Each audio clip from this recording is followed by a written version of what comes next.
Hey guys, what is up? Super K-Man Rocks here, and I'm here for my NACL, winners round 2 and losers round 1 overview and analysis video here in the playoffs. Of course, earlier this week, we covered round 1 proper, winners round number 1, where all 8 of the NACL playoff teams ended up, facing off against each other. We got our 4 teams moving in to winners round 2. We had our 4 teams moving down to losers round 1. Nobody was eliminated in that video, but today we're going to see the first 2 teams that are eliminated from the playoffs in losers round 1, if you will. We will also, by the end of this video, know the 2 teams that are going to be moving into winners finals and moving into that best of 5 stage. Of course, getting there is very, very important because it puts you 1 series away from going to Los Angeles and being able to play in grand finals here in the NACL. So a lot of games with a lot of big stakes on the line, if you will, and I'm really excited to cover them, but I'd love to know what you guys thought of all of these games down in the comment section below. We're still in the best of 3 stage, and so no best of 5s will start until next week, and, a couple days coming up as I'm recording this, but a lot of these series were still a lot of fun to watch, and I want to know if you guys thought any of the teams really impressed you. Did any teams surprise you? I know we'll certainly get to a series that I think shocked me a little bit, in this video, but I want to know what you guys thought as well down in the comment section below. Let me know what players are impressing you as well. With it being NACL, player development being paramount, I would love to know if there are any players, especially in the playoffs here, that are really stepping up in your eyes. But without further ado, let's jump into it. Of course, if you're new here, what we're going to do is go series by series, talking about the advantages and the disadvantages that each team was able to generate. I'm going to be giving out a player of the series and a dud of the series for everything that happens, all 4 of the series that we're going to cover in today's video. And then at the end of the week, I'm going to preview the upcoming series that we have, that being winners finals, as well as all of the series and losers bracket and just how I think that's going to end up playing out. So let's go ahead and jump right into it. We're going to be going in the same order that the games happened this past weekend anyways, and so we're going to be kicking it off with losers round 1, which means we're going to be seeing the first team officially eliminated here in the NACL in this series, and it's going to be the top side of the bracket as we saw the number 5 seeded Wildcard Gaming taking on the number 8 seeded Maryville University, and Wildcard is going to be able to pick up the 2-0 series win, officially knocking Maryville out of the playoffs, and this was pretty expected. Wildcard's been a pretty good team up until this point this year. They really struggled against Fear in round number 1, but Fear is a very good team, certainly not a team that you're going to be frustrated to struggle against because, a lot of teams have struggled against Fear. Even top teams have struggled against Fear, and so Wildcard moving down in the losers bracket, probably disappointing, but they get the job done. They're not going to be going out in round number 1, which is obviously massive for this team. They've been very good over the course of this split. Maybe not the most consistent team in the entire world, but that kind of comes with the territory with some of these players like Zamudo, like Keel, like even Lens in the bot lane, who might not be, the most game-to-game consistent players in the entire league, but are certainly, very, very good, and I think they honestly get underrated for how good they are in the game-to-game, but Wildcard looking fantastic in this series. Player of the series for me is going to go to Zamudo in the top lane. Really deserved it in this series. Zamudo can be a little bit hit or miss. Obviously, a lot of very aggressive picks coming out of the top lane. Even in this series, we saw the Gangplank, which people just really aren't picking up all that much anymore. It's a really, really risky pick if you are able to be taken advantage of early in the game, but if you're able to get to those late game team fights with those barrels, it's going to do a lot. And then basically the opposite here with Akshan in game number 2. I really like Akshan. I think it's underutilized in the current meta, not only in the top lane, but in the mid lane. We've seen some players be able to pull it out and do well on it. Obviously, Zamudo has done so over the course of this year. A player like Shochi has also played some Akshan over the course of this year. Just, I want to see more of it. I actually think it's a relatively good counter to a lot of what's going on in the meta right now, and, I really liked how Zamudo was able to pilot it in game number 2. I just think he was the most active player on the map. There were a couple of other players that were definitely really good for Wildcard over the course of this series. I think Lens definitely comes to mind as somebody who I think really stepped up going into Jerry and Zyko, who, I think are an okay bot lane. They're certainly not the worst in the league, but I don't think they're the best either, and so kind of a little bit of a baseline bot lane. Lens and Donbray have kind of fallen into that category, I think, for a lot of this split as well, and they were just better, and so top and bot lane being as proactive and as solid as they were, I think was always going to be a positive. But again, if Zamudo's going to be able to win super consistently in the top lane matchup, either 1v1 or late game in team fights, which both of these champions can do, relatively efficiently, then he's just going to be a very, very strong threat. When he has a lead, he's an incredibly clinical player because he's so aggressive and he really doesn't give the enemy team a lot of chances to get back into the game. So good stuff from Zamudo.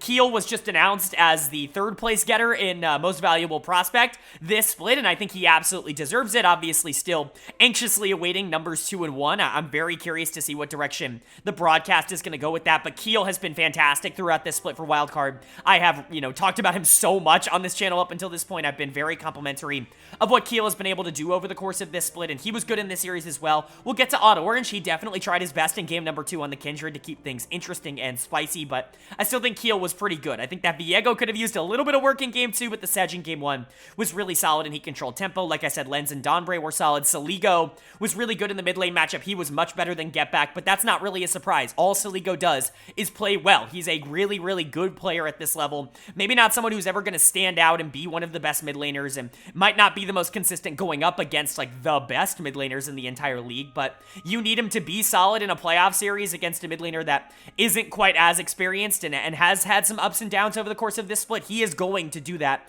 and he's going to do it super successfully on, initiators or facilitators and Lysandra, and then, the Syndra, obviously, which can be basically anything you need her to be at this point in the meta. So really good stuff from Wildcard. They're obviously going to be very happy to move on, but unfortunately, this is where Maryville's season comes to an end. It's just kind of an unfortunate way for them to have ended their split. Like I've talked about a couple of times on this channel, they were actually looking relatively scary throughout the middle part of this split. They really struggled in week 1, and then they really started to find their footing. By week 3, week 4, it really was, seeming like they were going to be a middle of the pack team, maybe, right around where we're seeing a team like AoE or Evil Geniuses right now, but things really fell apart towards the back half of the split, and they just weren't able to get it back together in the playoffs. They've really struggled, I think, once a lot of other teams have increased their talent level and increased their consistency, and I think it's just unfortunate to see how things have turned out, but there are definitely some positives to take away. I think Odd Orange had an awesome game in game 2 on the Kindred, almost single-handedly kept them in that game. Maryville actually was ahead in kills, but they just had no pressure on the map because Zamudo was incredibly strong on the Akshan, and Lenz was doing a lot of damage on the Xayah, and so they really weren't able to initiate, but Odd Orange, I think, was Maryville's best player over the course of this year, and I think he did a very good job. Niles had good moments, and he also had bad moments, was definitely the worst top laner in this series, but, he can be a rather feast or famine player. We've seen that basically at every stage of his career, even here for Maryville, even back in the day on Maryville, right, when he was getting LCS hype before he got on Golden Guardians, and then Jerry and Zyko, they're fine as a bot lane. I certainly don't want to say they're the worst. I already talked about this a bit. They're not the worst bot lane in the NACL. I just didn't necessarily see them grow a whole ton over the course of this split. I really would have liked to see Jerry take that next step, for them to be able to play more towards him towards the back half of the year, but it just never felt like they were going to be a priority for this Maryville team, which is frustrating. But dud of the series for me is going to go to Get Back in the mid lane. He really was kind of the difference maker, I think, for a lot of the plays that they wanted to make throughout the year, where when he was struggling, like in weeks 1 and, towards the back half of the split, this team really struggled to generate pressure and generate momentum and win games, but when he was playing well, like, this was a really good team, and so, I'm interested to see what Get Back's going to do. I'm certainly not willing to give up on him as a player. It's going to be interesting to see what happens with Maryville and what their players end up doing over the course of the offseason, but this is not the worst loss in the world. I think a lot of people expected this team to be right around here in the preseason, me included. I had them exactly at number 8 in the pre-split process, and so for them to be able to land in that spot, it's not entirely surprising, but I think, there were points in the season where they, I think, wanted to get a little bit more than what they got this split, and unfortunately, it just wasn't going to be the case. But Wildcard is going to move on. Obviously, we don't know who they're going to face yet. We're going to talk about the teams that are going to be moving down into loser's bracket, losing from winner's bracket later in the video, but Wildcard moving on isn't entirely surprising. I think they would have been incredibly disappointed if they didn't. And then moving on to our second lower bracket series, and the other team that's going to be eliminated in 7th/8th place here in the playoffs will be determined from it. We had a matchup between the number 6 seeded AoE Gold and the number 7 seeded Evil Geniuses Challengers. And EG is going to be able to pick up the pretty clean 2-0 win. This was a relatively good series from them overall. They're a team that has crazy good highs and crazy low lows, but they were able to get the job done. AoE in general, just disappointing, I would say, in this playoff run. Looking almost anemic in round number 1 against DSG, getting absolutely blasted by that team. And yes, DSG is very good. Like, I don't want to take anything away from that DSG team, but AoE was looking relatively competitive in the regular season. They have some players that I really like, and so to see them get destroyed in that round 1, it sucks, but hopefully they could have moved into the lower bracket against an easier opponent in Evil Geniuses and be able to get it done. Not so much. They also kind of got blasted in this series. Not blasted. This series was much closer than what that round 1 was, but AoE just not looking all that good in the playoffs, and I think that's a pretty disappointing end to their season because there are a couple players on this team that I do think had really good 2023s, which we'll get to. But let's start with Evil Geniuses because they were able to get the job done and they're going to be moving on to round number 2 here. Obviously, you're really excited about that for this org because they pretty consistently underperformed expectations throughout this year up until this point. They weren't able to win a playoff series in spring when I think the competition was probably even less, even easier in terms of what they were facing in the first round. And so for them to actually be able to get the job done here in summer, some of their players really stepping up, it's a good thing overall for this team. Of course, Armeo's still in here in the jungle. We'll talk about him in a bit, but player of the series for me is going to go to Ryoma. In the mid lane, that LeBlanc game in particular in game 1 was so terrific that it's hard to pinpoint anybody else for being player of the series. We'll get to a couple of the other players because I really do think everybody on Evil Genius has stepped up in this series and were the better members of their team and definitely showed a lot of promise. But Ryoma, I think, continues to be a massive positive for Evil Geniuses. King was definitely the standout player in the regular season, in my opinion. They played a lot through bot lane. They wanted to make sure that King was on something that he could win with in the late game because of how consistent he was in team fights. But when Ryoma gets a lead in the early game, he's very aggressive in the mid game, and I think it makes it very difficult for teams to be able to play into that, which is why they do well into some of the better teams in the league, because when they're locked in and when they're able to generate those leads in the early game, it doesn't really matter who they're going up against. They're going to be able to execute their game plan pretty similarly almost every single time. Now, that's not to say that they're super clinical at being able to generate those leads in the early game every game, because they're just not, right? But when they do get it, like they were able to, especially in game 1 in this series, it's just very difficult to have to play into. And Ryoma's an incredibly talented player. He's great from ahead, and he's one of the more dominating mid laners in terms of being able to choke out his opponent. And I know people are pretty low on Ryoma just in terms of like his perception and you know what he's in the league for. You know, he's a veteran in a league that's supposed to be for developing talent and yada yada, but I still think Ryoma's a very good player, and he consistently does show his worth as a mid laner. He is someone who can get you further in the playoffs off the back of his play, and I think he did that here. Want to give a big shout out to the bot lane as well. Smoothie in particular on 2 games of Rakan, who I think looked really good. Smoothie's been super hit or miss over the course of this year. He was very miss in the spring split. One of the worst supports, in my opinion, in the NACL in spring, but he's been a lot more consistent, I would say, in summer. I think getting King into the bot lane and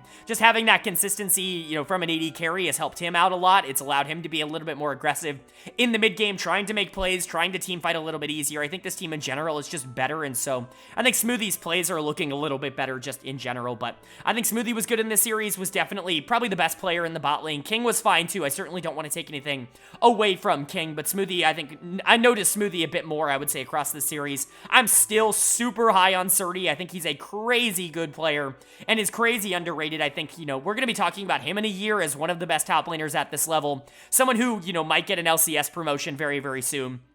I know that that's kind of crazy to say for someone who's, you know, filling in for Evil Geniuses here and, you know, is kind of taken over a spot that wasn't necessarily his. He was on a team that got relegated in the spring split, but every single team that he's played on, he's done incredibly well individually, and I think he has shown that he can be on good teams, and I'm really hoping that he gets on a good team for next year because I really do like him as a top lane prospect. I think he's somebody who could be very interesting moving forward, and ironically enough, Armeo was probably like the biggest facilitator of this series, not a carry really at all. That's kind of what Armeo specializes in, but he was still really good. The Nocturne game in game 1 to pair up with that LeBlanc created a lot of advantages for Ryoma in the mid game, and then the Vi in game 2 was also really solid. You know, Will was trying his best not to lose the game in terms of, you know, keeping his lanes in check, but Armeo was significantly more active on the map because his team was winning lane basically everywhere, and so he had a very good impact as well. I would say Ryoma, Smoothie, and Surdy were the standout members of this series for me, but all 5 members of Evil Geniuses putting in the work and being able to show why they're in this position in the first place. But for AoE on the other side, their season does come to an end here in this series, and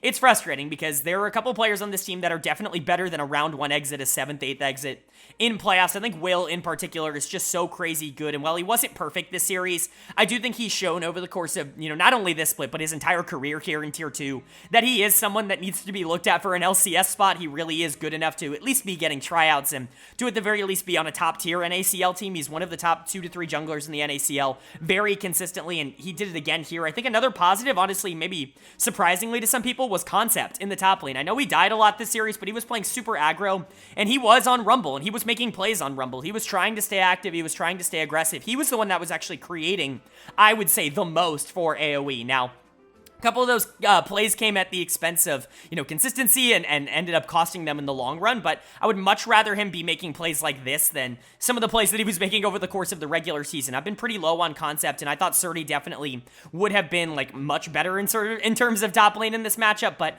Concept, I think, held his own, at least tried his best, and was rather aggressive, I would say, for most of this series, but bot lane, I think, was a little bit of a problem for this team. My dud of the series is going to go to Lynx in the AD carry position. Just didn't really like what he was able to do. He was stepping up, trying to play a little bit aggressive on the Jinx and on the Kai'Sa in matchups that just aren't very Jinx or Kai'Sa favored. Xayah's going to be able to generate a lot of that pressure early, especially with the Rakan, and it felt like Lynx didn't exactly respect that all as much as he should, but I still like Lynx. I think he was underrated a lot in spring when this, AoE team was a little bit better than what they are at the current moment. And, I think that there is something to build off of here. I think him and Breezy in particular was really good over the course of the regular season. I think Dark Wings was very inconsistent over the course of 2023, which is unfortunate. I actually really liked what he was able to put out, especially towards the back half of spring, where it felt like he was finally starting to find his groove. If you go back a year plus on this channel, I've been very high on Dark Wings for a very long time in terms of what he offers, but I think he was very inconsistent. I hate saying that word over and over and over again. It's almost like I'm getting repetitive, but he would have good games. I don't want it to seem like he would just have bad games and wasn't very good this split, because that's not the case at all. There definitely were good games this split, but I think they were mired in with a couple more bad games than I think I was kind of expecting and kind of used to. Wasn't really all that awful in this series, was certainly trying to make plays. I like the Lissandra pick in game 2 to try to neutralize the LeBlanc that really destroyed you in game 1. They just won elsewhere, which is unfortunate, but the Kai'Sa in game 1 was definitely a little bit of a problem, and that's just the thing with Dark Wings, is sometimes he's going to have games where he gets behind early and just really isn't able to recover, and that was the case here. So for AoE, it's not entirely surprising to see them go out here. I think some people might have wanted them to do a little bit better over the course of this playoff run, but I think there are definitely some players to continue to look at, and there are definitely going to be some interesting decisions moving forward. But for Evil Geniuses, this is a good win. You keep your season alive. I know this team has definitely underperformed the talent level and what the expectations were for them at the beginning of the year, but I do think this team is still pretty good right now. Maybe not good enough to fully compete, but certainly not a team I think you can completely look over either.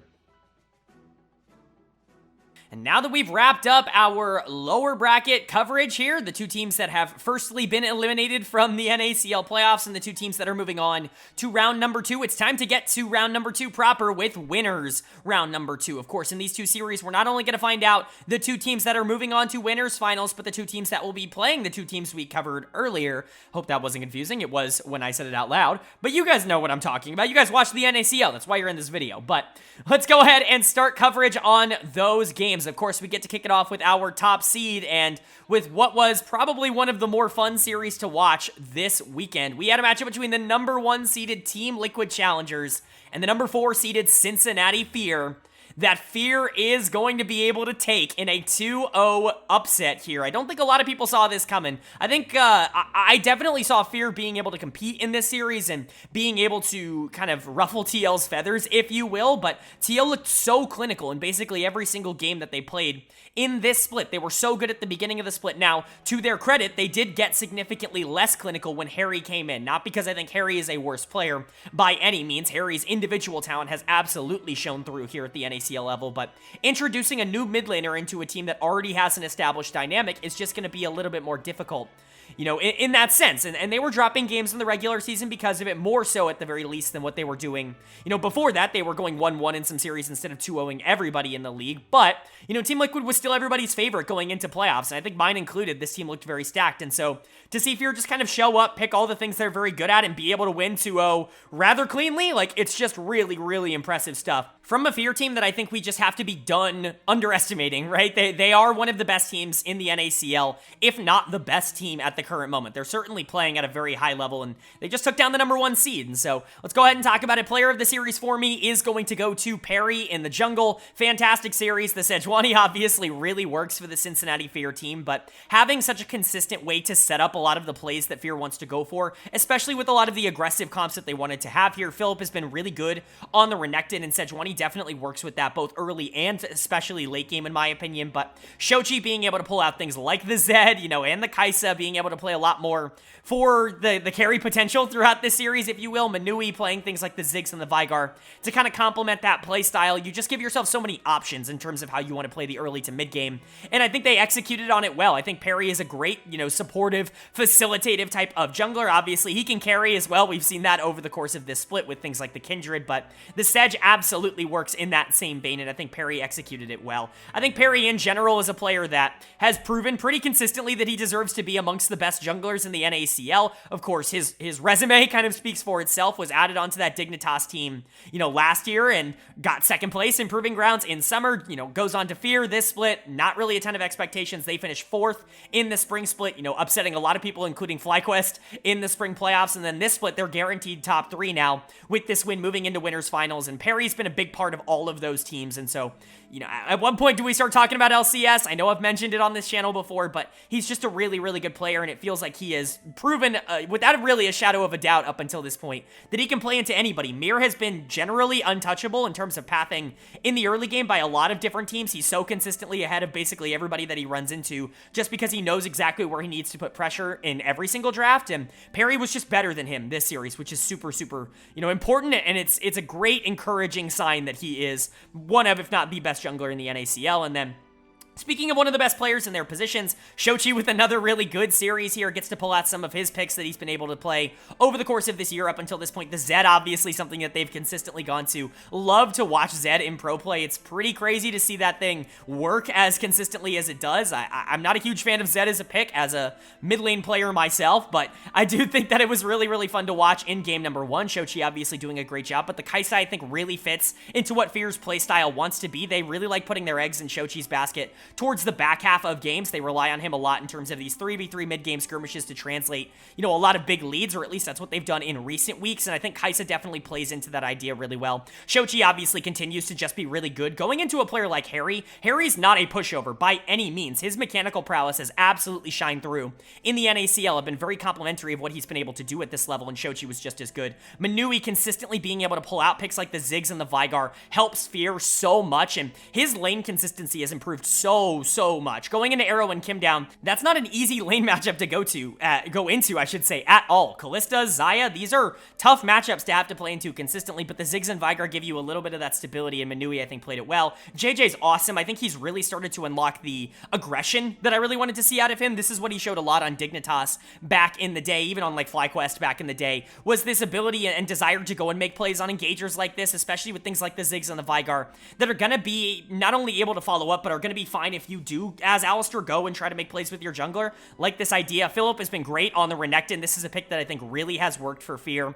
And it just feels like this team has great synergy and chemistry together. They're always on the same page when it comes to a lot of these plays in the mid game that they want to make. And that is almost always going to supersede talent. Not that talent is lacking at all for Fear. This is just one of the best teams, if not the best team in the NACL right now. And they really proved that in this series. And then for Liquid on the other side, it's a frustrating loss because I think you had so much confidence in yourself to be able to get to that winners finals and just kind of make quick work of the NACL, if you will, with the talent that you have on this team. But roadblocks are going to happen, and this is a roadblock. Really the first major roadblock that they've run into in the summer split. They ended up taking down Fear, obviously, in that 3rd, 4th place match in spring, and they weren't able to get past Fear here, and I think it's a big, test for this team, Liquid team, to see how they're going to be able to respond, because honestly, they were just outplayed in this series. Harry's going to get my dud of the series. It felt like the LeBlanc nor the Azir were all that effective at being able to control the tempo and being able to be as aggressive enough as you needed to be able to keep up with Fear. There were moments where Mir was trying to make some plays on the Trundle and on the Wukong, and it just didn't feel like Harry had enough pressure coming out of the mid lane to be able to match. Arrow and Kim down certainly weren't bad. I don't want to say that they were negatives because, playing Kalista, playing Xayah, being able to do well in the early game, like, it's important, and I think Kim down in particular had a couple of oopsies in terms of the engages, but I don't think they made any sort of major errors. Same thing with Bradley in the top lane. I don't think there were major errors on the side of Team Liquid. I think what they really ran into was just a Fear team that was really locked in and willing to make plays, and they were behind the 8 ball. They were second to a lot of these plays, and that's always going to be a problem when you're going into a team that is as good and as talented as Fear is. And so for Liquid, I'm not going to sit here and pretend like I'm super concerned about them, like this is a loss that completely changes my perception on the team. Obviously, it's frustrating to see them go down into loser's bracket because, a lot of us just didn't predict them to be in this situation, but I really do think this is the kind of team that's going to be able to bounce bounce back from this. I think, maybe even getting some extra games in the lower bracket might be good for them, might build their confidence even more, might give them a little bit more time to mesh with Harry, get Mira and Harry in particular on the same page. And so, relatively poor series from Team Liquid. Outside of game 1, like, they really didn't look like they were all that competitive. There were moments in game 2, but Fear was definitely better in this series, and so if Liquid can kind of get their confidence and their mojo back, I think they're going to be fine, and this is still one of the teams that I would least like to play in the playoffs, even after the loss. But Fear's going to be moving on to winners finals. They've guaranteed themselves top 3, which is technically their best finish in the NACL. Really, really awesome stuff. This is an org and a group of players that has consistently just overperformed every expectation that anybody has thrown at them. There was a lot of flack calling them, a guaranteed top 4, potential top 3 team moving into the split, but I don't think it's really all that controversial anymore, obviously, with them moving on to winners finals. It's going to be interesting to see what happens, but this Fear team, I think, has already proven that they belong here. And then moving on to our second of the winners bracket, round number 2 series here, and this one is a very intriguing matchup on paper. Two teams that I think have really swapped places in my mind all split long. Who's number 2? Who's number 3? They've both been incredibly close all season long, and it's time to see who's going to be able to come out on top. We have the number 2 seeded FlyQuest Challengers taking on the number 3 seeded Disguised, and DSG is going to be able to take it in 3 games. Our first 3-game series of the best of 3 stage here in the NACL, but DSG is going to be able to take it. A very fun series coming out here from both teams. I really like how both of them were able to play. I think that there were a couple of mistakes from FlyQuest, some, just closing out games that they really struggled with that ended up costing them in this series, but you got to give a lot of credit to DSG. Their late game team fighting absolutely showed up in this series, and that's really the biggest reason they're going to be walking away with a victory, is because of just how clinical they were over the back half of these games. So let's get to talking about it. My player of the series is going to go to Tomio in the jungle. Really great performance from him. He was really good in all 3 games, even in game 2 on the Sejuani when things weren't as good for DSG. But in game 3, really, that's what he's getting, this player of the series, for that AP Maokai that he pulled out. He was doing so much damage. I think he might have done the most damage in the game on AP Maokai in game number 3, which is just unfair. Like, that should never, ever be a possibility, but that's the world we did end up living in. Tomio has continued to be a massive positive for DSG. I think his time on Cloud9 really helped him emerge, I think, as a more consistent jungler. Obviously, we go back to the Evil Geniuses days, and he was having a very similar conversation, I guess, surrounding him to what we were talking about with Shaden for a lot of the year, where obviously the upside is there. The good games are as good as anybody else in the entire NACL, but it just wasn't game-to-game efficient enough for me to be like, you're the best, jungler in the NACL, and then he goes over to Cloud9. A lot of those things start to fall into place. He's really, really good for that team, and now on DSG, it feels like he's taken a lot of those positives and continued to employ them here. Just a really, really impressive series. Obviously, it wasn't just him, but I think that jungle position is really where DSG generates a lot of their advantages. Topside's been a major positive for them, and Meech and Zeyzal are obviously a great bot lane, especially towards the back half of games, but Tomio, I think, almost goes under the radar for how good he is for DSG and how important he has been for this team overall. The other player you got to give a big shout out to is going to be Young in the mid lane. He's been more consistent than I've thought. I've said that multiple times throughout the year. I thought he was going to be kind of the quote-unquote inconsistent piece on this team. I think that's turned out to be Meech. Not that that's entirely surprising. Meech will have the best games you've ever seen, and also games where it's just kind of meh, right? And Young was kind of prone to doing the same thing, I would say, on Golden Guardians last split, but it feels like he's really found his form here on DSG, getting some comfort picks in this series in particular, going into some very aggressive matchups. The Akali into Yone through the first 2 games. He was incredible in game number 1, actually almost single-handedly saving some of those team fights towards the back half of the game. I didn't really go into it, but game 1 was very much in favor of FlyQuest for almost the entirety of the early game, and then they just couldn't quite hang on. They end up losing that game because they can't, hang on in the team fights. They end up losing a lot of the pressure, and they just can't win towards the back half of the game. FlyQuest basically only wins 2 fights and then is able to end the game. Not FlyQuest, DSG is able to win 2 fights and then end the game, and a lot of that was Young playing really well, so you got to give a lot of credit there. Game 2, pretty dominantly in favor of FlyQuest, despite what the score would say. They got an early lead, and they just, they played well and were able to end it, even with DSG trying. And then game 3, very DSG favorite in my opinion. A really, really good game from Tomio that ended up sealing it. But Meech and Zeyzal were really good. I think Zeyzal was maybe a little bit too aggressive at times, especially on the Rel in game number 2. But games 1 and 3 were really solid, and Meech was great, I would say, throughout the series. Very consistent. And that's what you need out of him. He's going to be a great team fighter. We know his mechanics and his positioning are top-notch, some of the best in the entire league. And you're going into Masu, who's probably the best AD carry in the entire league. And so it's a tough matchup, but Meech definitely held his own, stepped up. Fake God was good, was definitely the better top laner the further we got into this series, especially looking at game number 3, where it felt like that Kennen was legit unstoppable in the laning phase. Really, really good stuff, but DSG just felt very complete overall. This was a nice series and basically everything we wanted to see out of these players. I think if they all step up like they did, especially towards the back half of the series, it's gonna be a very difficult team to end up beating. They're moving on now to winners finals. We'll preview that series against Fear at the end of the episode, but I'll tell you now, it's gonna be a very, very fun one to talk about. But for Fly on the other side, this is another team that I don't think was expecting to move down into losers bracket as quickly as they have here. Team Liquid and FlyQuest moving down is definitely a surprise, but Fly's a little bit more understandable, I would say, with this matchup with DSG. Not that Fear is a bad team, but we had to learn that the hard way, or at least Team Liquid, I think, had to learn that the hard way. FlyQuest, I think, is going to walk out of the series seeing, like, we really should be in winners finals, and we really screwed ourselves over in game number 1, because I really do think that's kind of the prevailing thought. There were 2 kind of candidates, I would say, for dud of the series here. I'm going to give it to Winsome in the support position. I just felt like his engages were a little bit too lackluster. When you look at a lot of these comps, you're really relying on the support to be able to get in and create a lot of action, because unless it's like Cassante going full in, there's really not a lot of ways to disrupt the front line and create opportunities for your backliners or your assassins in like the Yone or Kai'Sa's case to be able to deal damage. And I don't think Winsome was nearly as clinical as he has been. I actually think he's been a little bit worse over the back half of the split. Not that he's been bad, he just was by far the best support in the NACL for the first half, and now he's just kind of been good. Masu was solid, but again, Meech was also really good. I think both of them actually played relatively similarly. The other player that I was considering was Faisal on the top side, if only because of that game 3 on the Cassante, where it really felt like he lost pressure almost instantly to the Kennen, but that is an incredibly difficult matchup. Like, I'm not going to blame him entirely, and I really don't think he did all that bad into the best top laner in the NACL in the first 2 games, especially on that Gragas in game number 2, so I don't want to punish him too hard. But Spyrax, 2 Yone games, he definitely wanted to try and, pull up the gauntlet. He was good, I would say, through the first 2 games especially. He was really creating a lot of pressure on that Yone, but the problem started coming in game number 1 when he ended up not having enough damage. He didn't go the crit build, he went the more bruiser-oriented build, and it ended up costing him. They were really, lacking in damage towards the back half of that game, and I think if the Yone had a little bit more, they could have actually won a lot of these fights, but instead, Young was the one who ended up running that game 1. And then you've got games 2 and 3, which just were significantly less impactful. I mean, Spirax was great in game 2. I don't want it to seem like that, but everybody on Fly, I would say, was great in game 2. That really was a Fly-oriented game, but Yuji was just kind of meh.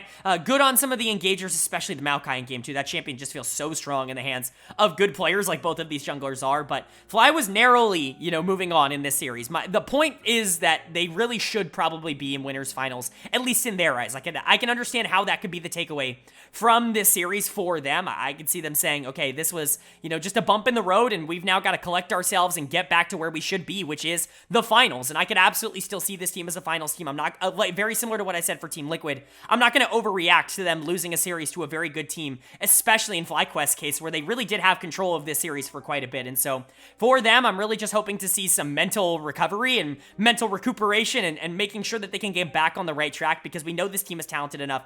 They've probably got the best bot lane in the NACL. Yuji and Spyrax might be the best mid-jungle duo in the NACL at their absolute best. And Faisal's a great player, as we saw in Fear last split anyways. And so there is a lot of reason to believe that this team is going to be fine, but this is definitely a frustrating loss and one that I think they're going to have to take a lot of takeaways from, or else they're going to fall into the same errors. And then for DSG, massive win. This does guarantee that 2 non-LCS affiliated challengers teams are going to be in winners finals, and at least one of them will be in grand finals, which is great. DSG, obviously an org that brings so many eyes onto the NACL that they normally don't have. It's been great for the league. It's been great for the players, and to see this team succeeding and doing so well, I know we all thought that they were going to be, one of the best teams in the NACL at the beginning of the split, but still, to see it come to fruition, to see a lot of these young players end up growing into what I would consider to be the best versions of themselves that they've shown at this level, I think is fantastic, and I'm really just hoping that they can continue to prove everybody right.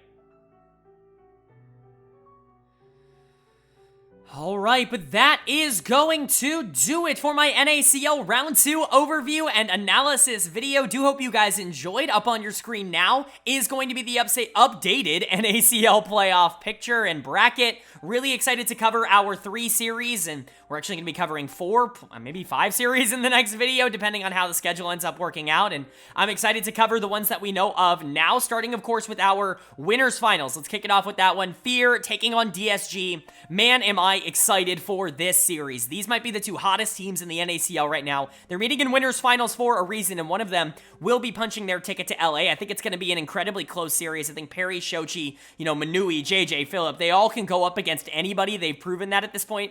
I think people on paper will say that DSG is definitely the better team, and I think over the course of this split, I can definitely see why. DSG has also kind of had Fear's number over the course of this split. Fear has certainly not been as good against DSG as they have been against some of the other top teams. There's reason to believe that matchup-wise, it's just not great for them, but I think the series is going to be a lot closer than anything that we have seen from these 2 teams in the regular season up to this point has been. I'm not necessarily going to, guarantee a win, but I think Fear absolutely could take this one, and I'm so torn. I still haven't even really decided who I want to pick in this series, but I think I'm narrowly going to go DSG. Like, it's literally a coin flip for me. Can Fear win? Absolutely. Like, do I think that there's a world in which Perry and Shochi are the 2 best players in the game and are just kind of able to run the map, with DSG not able to recover, where Meech is not necessarily having a great series and, some things go wrong? Yes, but I could also see a world in which, like, Tomio and Young really step up, and Meech has a great playoff series like he's been known to have, and then Fake God looking great in the top lane.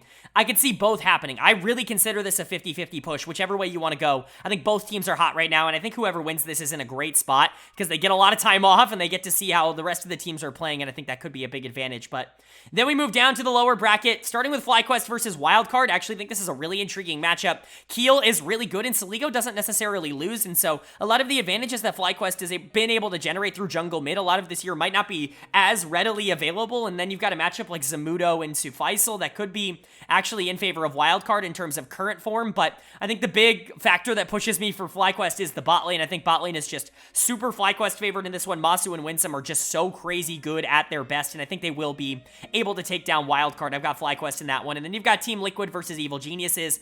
This one I feel even more confident in. I think EG has done really well against top teams, and I think that there is talent on this team, but, even at their best, I don't know if I would take Ryoma over Harry. I don't think I would take, the best version of, I probably would take the best version of King over Arrow, but, the rest of these players, that's not necessarily the point. I love Surdy, but I think that Bradley's just a better version, right? I really like Armeo, and obviously he's an LCS caliber jungler, but so is Mir, and so I think a lot of, unfortunately, the advantages that Evil Geniuses has been able to generate, Team Liquid just kind of does at a little bit of a better level. So I'm going to take TL in this, but again, EG has been known to be able to take down some of the teams that they really shouldn't over the course of this split, and so if they end up making the series a lot closer than maybe people expect, maybe this goes to 3 games, I could definitely see that being a possibility. But let me know what you guys think of these 3 series down in the comment section below. Do you disagree with any of my analysis or any of my predictions? Would love to know what you guys think down there. Of course, if you enjoyed the video, hit the like button. It really does mean a lot to me. Lets me know you guys are enjoying the content, and it helps get this video out to a lot more people, which I'm always very appreciative of. Of course, if you're new here, hit the subscribe button. We're going to be covering every single series here in the NACL playoffs up until the end of the year. Of course, we don't only cover this league and this region. We cover all 4 of the major regions as well, and so NA, EU, Korea, China, it's all covered here on this channel, and playoffs are really, like, in full gear, and basically all of them, except the LCK, we're trying our best. They're catching up, I promise, but it's a great time to be a LoL Esports fan, and if you want comprehensive overviews of basically everything happening in LoL Esports right now, this is the place for it. If you enjoyed this video, I promise you're probably going to enjoy the rest of the content as well, so hit sub and hit that bell so you can be notified when those videos go live. But of course, with all that being said, I hope you all are having a great day. I hope you continue to have a great day, and I will see you all later.